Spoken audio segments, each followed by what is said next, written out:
Hello there, YouTubers and the world. If you celebrate Christmas, I hope you had a good one, or at least you're enjoying your holidays. I'm still working. I had my Christmas dinner yesterday, and it was very nice. I had a very special friend come over, and she'll probably see this, so thank you. Okay, so we've got a blue shuffle a la Stevie Ray Vaughan, I would think.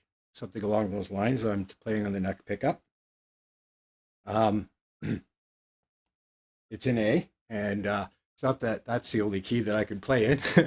It's just that it sat right in that key. I when I come up with these chops, with these riffs, I always try it in different keys to see how it sounds.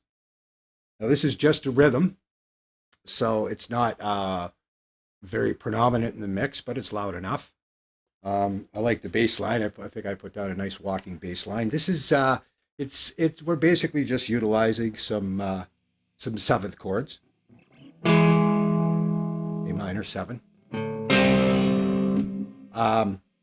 But I do employ some jazzy twist to it, especially in the end, ending with a G augmented and a C6 add 9.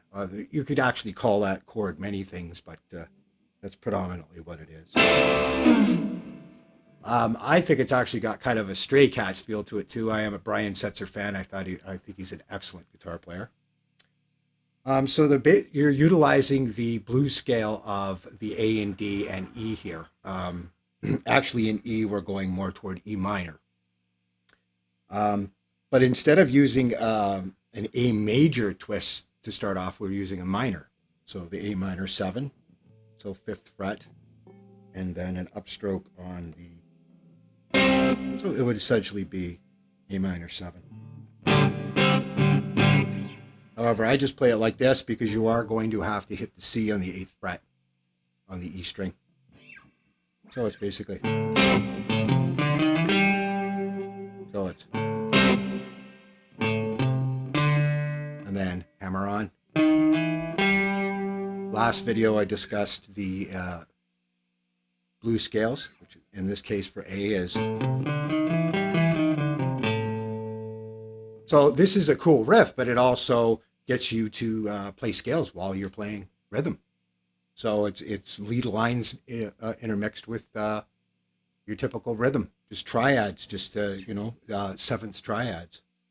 So we first start in A, then we move to D7, back to the A. And then instead of actually hammering on, this time we're going to go to the 7th. We're going to slide from E flat 7 to E7, twice on the D7, F and E. And that's where you get that real Stray Cats minor blues rockabilly kind of sound. So.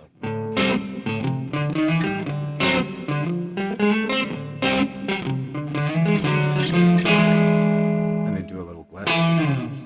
Go into it again. Now the second time around, we do something a little bit different and do a little bit of an E minor run. So it would be, so from the top again, it would be.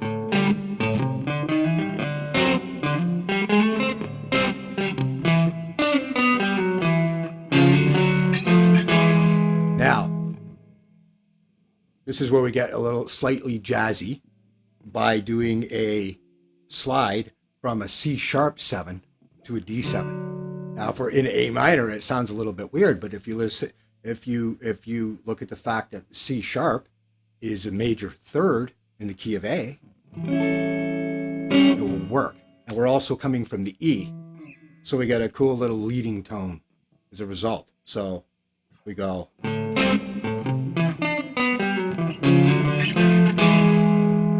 You could hear it. It works. It works. You couldn't rest on the C sharp, but doing that little,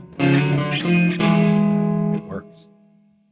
And then at the end, just do a G augmented. Now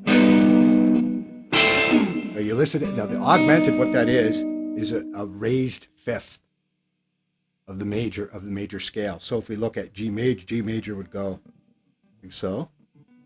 You just raise that, and you could hear. Listen, it's such a, this is what the, when instructors and people refer to leading tones, that is such a leading tone. I mean, listen to that. You could go from that to the A, but C works even better. Listen to that. It's just it just resolves the sequence perfectly. And that's used in jazz. It's used in country players use it. The old school, mostly old school country, but they use it. I think it's really awesome. That should about cover it. I'm not going to cover note for note. There is tab included, Guitar Pro as well as a PDF. If you're interested in the Amplitude 3, I use Amplitude 3 for these two videos, I guess you could call them, the sharing chops or whatever. So if you're interested in the Amplitude 3 setting, let me know. It's just a run-of-the-mill Strat with an old Texas hot coil in it, neck pickup, and it basically just to the point of breaking up. So I've probably got the gain at about 3 on a Marshall modeling amp. So pretty cool little thing, and I like the way that resolves on that chord. Again, very Stray Cats, isn't it? Stray Cats, or Stevie Ray Vaughan used to end his pieces like that. Old school blues. You know, you'd hear old Howlin' Wolf and Muddy Waters songs end like that sometimes. That you know, this is the type of chords that have been around for a long time, and it sounds very jazzy if you just play it by itself. It's very jazzy. So blues doesn't have to be, right? I mean, you can, if you are messing around with something and you come up with a chord and you go, oh, that's kind of an odd sounding chord or something different, don't be afraid to use it. As long as it's following the basic root of a piece of music, especially if you are in a 1-4-5, or sometimes blues doesn't have to be in a 1-4-5. You know, by adding the F, just by adding the F here and giving it that semitonal resonance, it adds a lot more to a bluesy piece of music. So I hope you enjoy this. Happy New Year to everyone. And I hope that I can come up with some great videos for you in the new year, in 2017, and we can all learn something. Peace out. And don't forget to subscribe.